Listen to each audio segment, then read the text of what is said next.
Welcome to the Stronger Marriage Podcast. We're Trey and Lee, and we're glad you've joined us today. Hey, everybody. It's been kind of a busy time. We've had a trip since we were last on with you guys. We went to Alabama, had a great workshop. If you attended that workshop, we were honored that you came. Thank you for coming. We met a lot of amazing couples, and we've had a lot of great feedback on that workshop.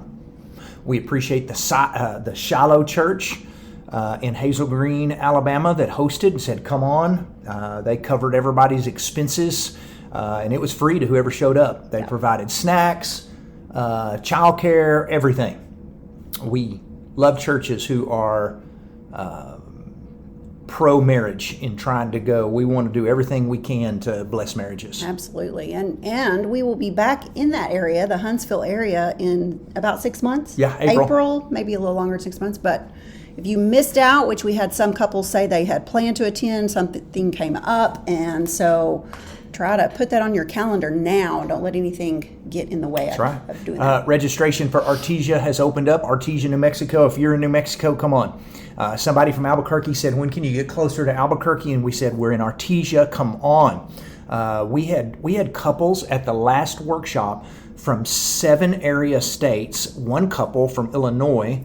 We had a lady that was there from Alaska, and so we just had folks all over. So don't think, if you're waiting for us, if you could drive 2 hours to a workshop and you're waiting for us to show up at your town and be 10 minutes away, you better load up and just take the weekend and come on. Yes. So be proactive. Be proactive. Yes. Your marriage is worth it. Yes. Your marriage is worth it. So today we're going to talk about some things that have drastically changed our marriage for the better. And these are about 6 things that we look back on right now and see, now that we're 35 years into marriage, and go, wow, we were so lucky that we did that. And I don't know that we went out looking for those things. We just kind of started, and they have made a huge, huge positive effect in our marriage. And we want to share some with you, whether you've been married for 6 months or 30 years. That maybe you could add some of these to your marriage. Absolutely. The first one kind of is what? Oh, I got to throw one more thing out there. Throw it out. Okay. Now we understand hindsight's 20/20. Yeah. Now, what that means is sometimes we can look back and see things better than we can right at the beginning. So none of these, when we started these things, did we think, hey, this is really going to be marriage changing. We're gonna do this. Yes. And so, but now you look back, and now that we're at a distance, looking back on 20 years ago or 25 years ago, we go, wow, we are so glad we did that. So we're trying to tell you, if you hadn't started these things, then do this. Don't wait till 30 years down the road to go, we should have started this. Yeah. So the first one now kick in. Sorry. It kind of brings up the point that you were talking about earlier. We attended every kind of marriage workshop, retreat, conference that we could when we were a young couple. We were. We just did. And, you said, hey, if you're waiting for us to come close to your town, just load up and drive there, fly there, make it a getaway weekend. We drove several hours for these things. We flew to some of them. Saved our money back when we didn't have a lot of money, and flew, and we went to family conferences to teach us. It's all about continuing education and learning things you don't know. Yes. And it doesn't have to be our workshop. Go to a workshop. Find a marriage retreat that your church is offering. And the worst thing you can do is think we've got it all figured out. We don't need to go. Or to think that, hey, this is just for people who are having marriage problems. Because we weren't having marriage problems. Now, we were a young couple that were working through stuff, but we just started, church offered film strips on back when they had film strips, on a marriage weekend or on Wednesday nights. We showed up. And so those were just things that extremely blessed us, because we would go home looking at each other and going, are you really like this? And and we would say, yeah, that's me. Now you understand what I've been trying to tell you. It was just learning, and it gave us things to communicate about and learn from. And so don't ever think that you are past the point of going to a workshop, no matter how long you've been married, and no matter if your marriage is great or good or fair or any of those things. You can always learn something from a workshop. Does that make sense? Absolutely. You know, I'm not trying to pick on anybody from last weekend, but we had, I don't know, at least 3 different people told me, well, we've been married for X amount of years. I think we have it figured out. Now, that they were saying that because they had signed up to do childcare or security or whatever, and they couldn't be sitting in the workshop. They were helping, and that was that's necessary for somebody to do that. But, you know, that was their comment. Well, I volunteered for childcare because we've been married for 40 years and I think we're going to be okay. Yes, I agree. You've obviously got some things figured out. But when you have that attitude that, we've been married 40 years, we're good. That's not healthy. That's not ever healthy. You know, when we wrote our first book, we had several people volunteer to read through it and give us some proofreading, some suggestions, things like that. And a dear friend of ours helped with that and did an excellent job, catching some mistakes that we had. And her and her husband have a wonderful marriage. And she said, as good of a marriage as we have, I learned some things I can do better on, just as she was reading through our book. And I appreciated that, that she said, hey, I thought we had a great marriage, and I know we do have a great marriage, but I can always be making something better. Yeah. So that's the attitude that we need to have in marriage, is that we can always do something improve better. On something. So we got an email from a couple that was at the last workshop, and they said we've been married 39 years. And we've been to a lot of workshops and seminars in the past, but it's been quite a few years since we've been to one. Said we are blessed to have a great marriage, but this workshop has given us some things to think on and work on to make our relationship even better. And they said, we're planning on coming to the next one that is close by next April. And so just don't think, this is a couple who's been married 39 years. Don't think we got it all figured out. The best thing you can do is constant, continuing education. Yes. And with that, let's roll into number 3. Yeah. Number 2, sorry. Let's roll into number 2, which fits this. Talk a little bit about a challenge we got at a workshop we attended from a man by the name of Joe Beam. Joe Beam. So we went to the, goodness, I can't even remember what it was called, Becoming One, His Needs, Her Needs kind of workshop that he put on. And part of the assignment for that weekend was that we read through 2 books. I mean, we had massive reading assignments. And we would read through, and he would say, okay, guys, you have a blue highlighter, girls, you have a pink highlighter. And as you read, you're going to highlight what is important to you for whatever reason. If it stands out to you, if it's important to you, highlight it. And then when your stuff overlapped, it would turn purple. That was kind of the thing where you could see that, hey, we both think this is important, and it gave you a chance to see what he thought, what she thought. But the point of that whole thing was, he stressed during that weekend that we need to be reading books together. And we don't always use the pink and blue highlighters, although that was kind of a neat idea. But we always, we'll underline things with our pen, and we'll write little things in the margin. I love this. This is great. But read books together. You don't have to. Now, we know actually some people that read out loud. They just maybe driving down the road, or they'll listen to an audiobook. That's a wonderful way to spend your time. But basically, we'll swap. Like, I'll read a chapter or 2, and then I'll say, okay, it's your turn to have the book for a little bit, and you read and catch up with where I am. And then we talk about, the things that we've underlined before we go on any further. So just read books.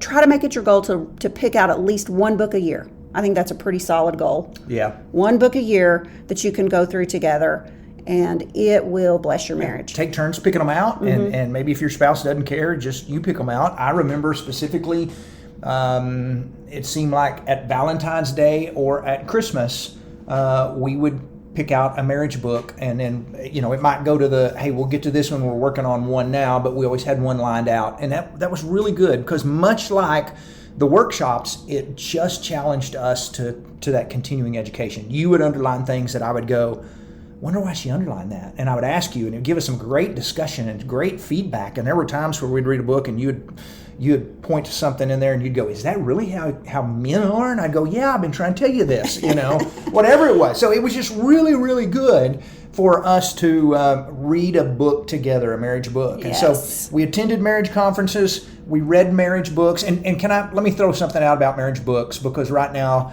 it seems like we live in a cancel culture, and there are people out there who, if they find one chapter or even a paragraph that they don't like, that they think whoever wrote the book did a poor job on, it's like, let's cancel the whole book and throw it out. And we just think that's ridiculous.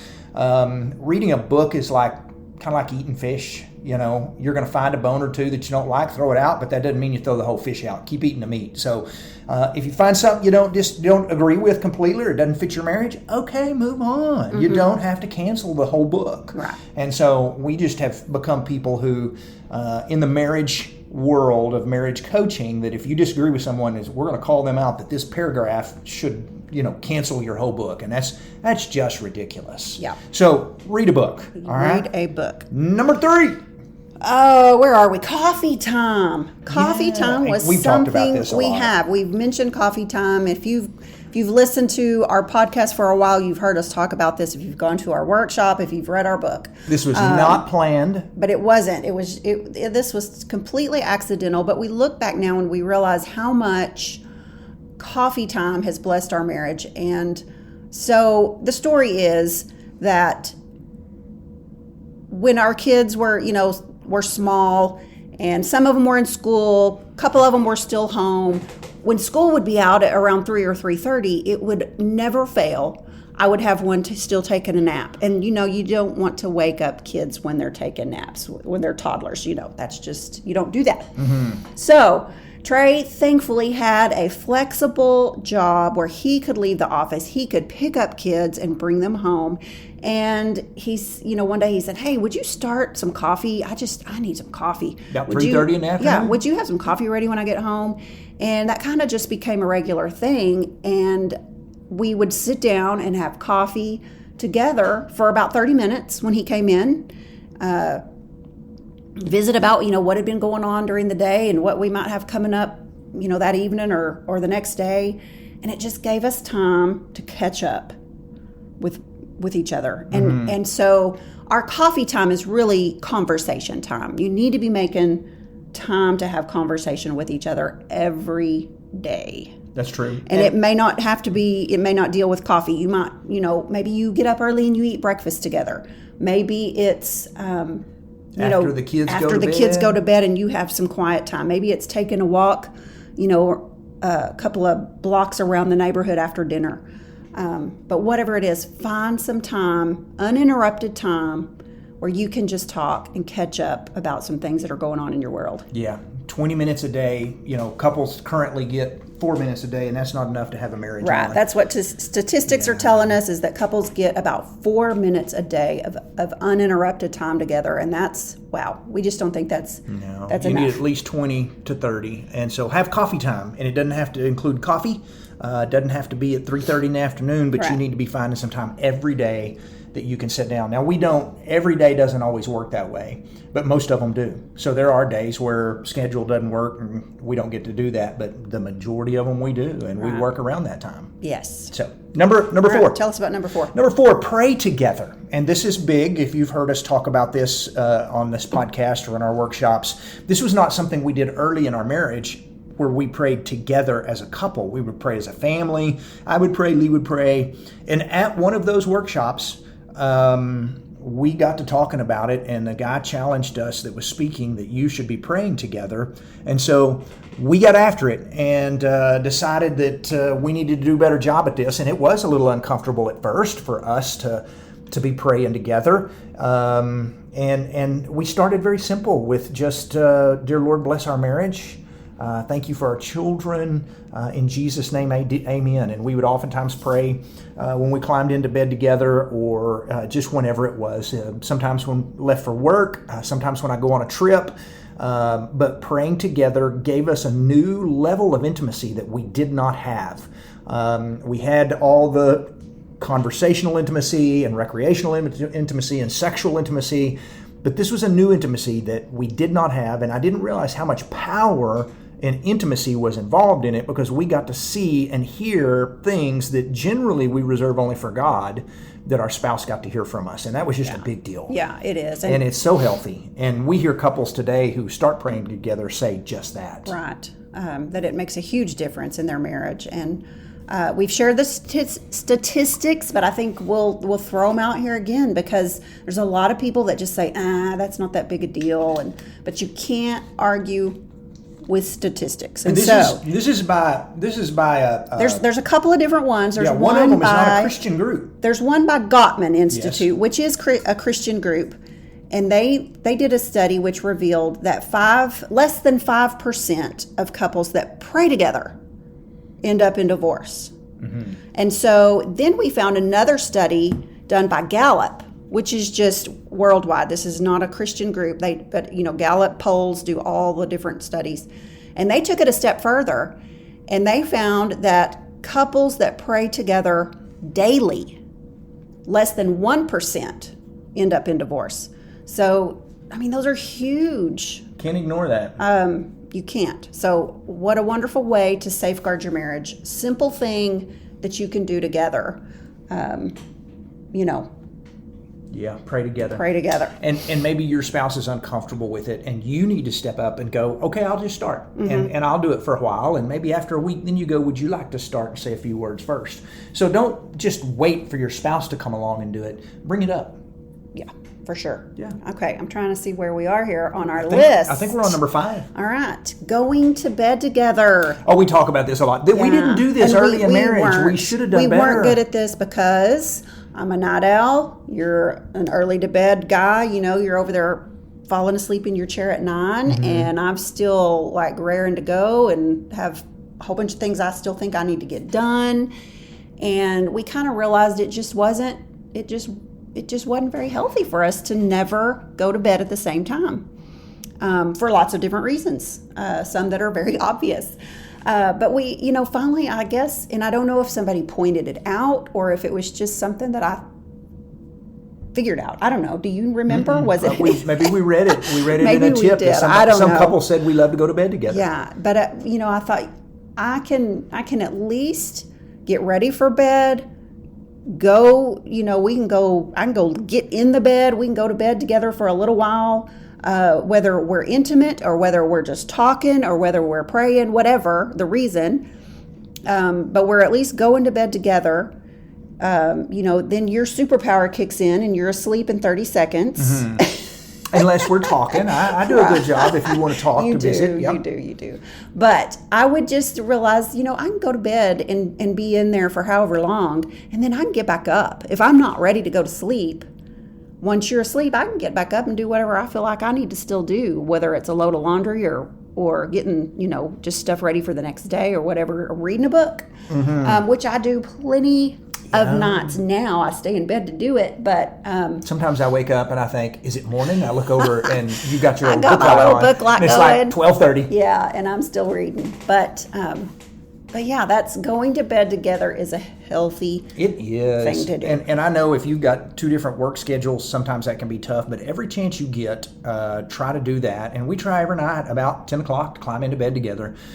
We talk about, it's kind of become a second coffee time. Mm-hmm. We talk about what's on the schedule coming up, what we have planned, and we just have all those times together and that sort of thing. So I have friends by the name of Keith and Terry Riley. They're Searcy people, which we're actually headed to Searcy, Arkansas in a couple of weeks to speak at Harding University's lectureships. We're excited about that. But Keith and Terry live in Searcy, and Terry will tell you, because she's commented many times and said that when one of the best things she has learned in the latter years of her marriage too is when they started going to bed together. What a pro tip that was, that she didn't realize what they were missing out on, and that has become a very, very important thing in their marriage. And so I love watching Keith and Terry and keeping up with them on Facebook. They camp together. They just I love watching how they love each other. Yeah, that's but great. They do. She talks about often, hey, we go to bed together, and that's a big deal. Yeah. And wish I'd have found out earlier how good that was. It's just another way to connect in your marriage instead of being, independent from one another, which we talk about. That's hard in your marriage when you're too independent. So keep that connection alive, do that one simple thing, and go to bed together. How many more we got? We got one more. One more to go. What is it? We became intentional with our intimacy, with our sexual intimacy. With our sexual intimacy. Because there's plenty of ways to be intimate. And what does that mean? Because, we obviously had sex because we had a whole bunch of kids. I guess what it actually means is we became to realize how important it was in our marriage. It was not just for procreation and having kids, nor was it, hey, it's just for fun, let's have a little fun. But we realized that we began to notice how much power there was involved in it. And when we were sexually regular or active with one another, it just seemed like our marriage clicked better, that we liked each other better, that we felt closer to one another, that it seemed like we loved each other more. And we got to noticing that when we worked hard to make sexual intimacy a bigger part of our marriage, really other areas of our marriage started clicking better. Yeah. Conversation, love languages, everything, because it's that, as we talk in our workshop, it's that oxytocin that flows through your bloodstream that connects you, that says, this is my man and my woman and I love them. It connects you and it reconnects you over and over and over. Yeah. There's a reason God gave it to you, and it wasn't just procreation or pleasure. It was to remind you, this is my husband and this is my wife and I love them. So you may be sitting there saying, how do we become more intentional with that? One of the things that we did was we communicated about it more. Like, I think for a while as young newlyweds, we kind of played the game of, well, who's going to initiate? I'm not going to initiate. And,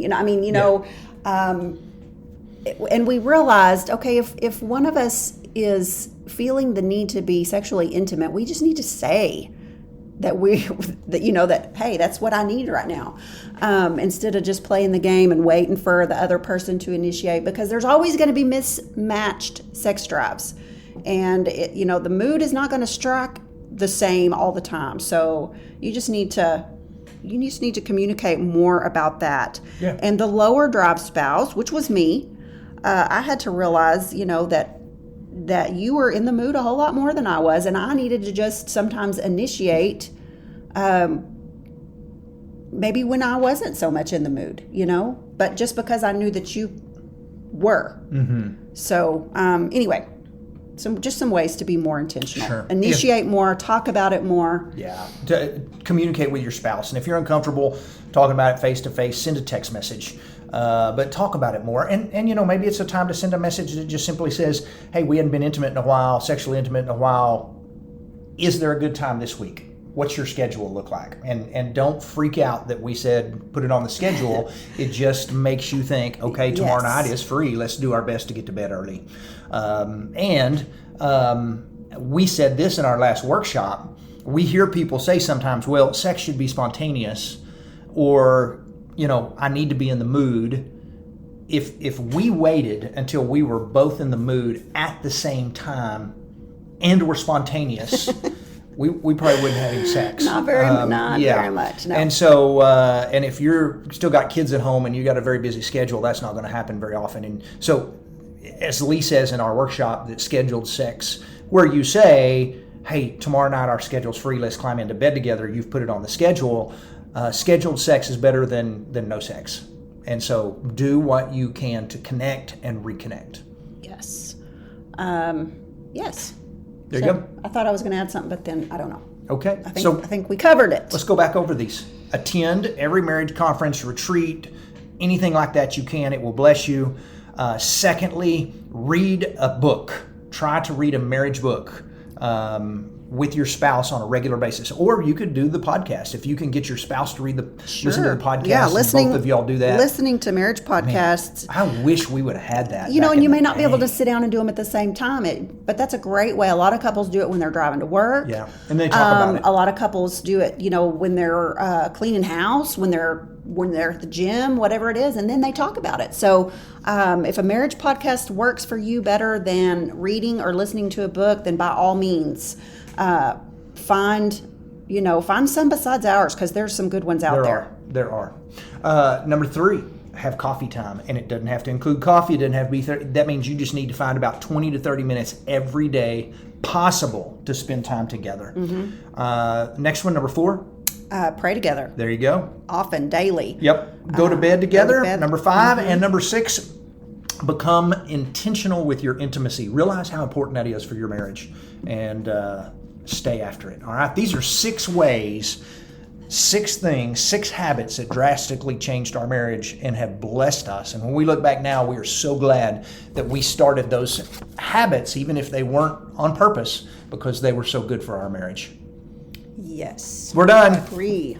Thank y'all for joining us. We'll see y'all in a couple of weeks. We'll be right back here. Sign up for Artesia. We'll see you there. Bye. Bye-bye.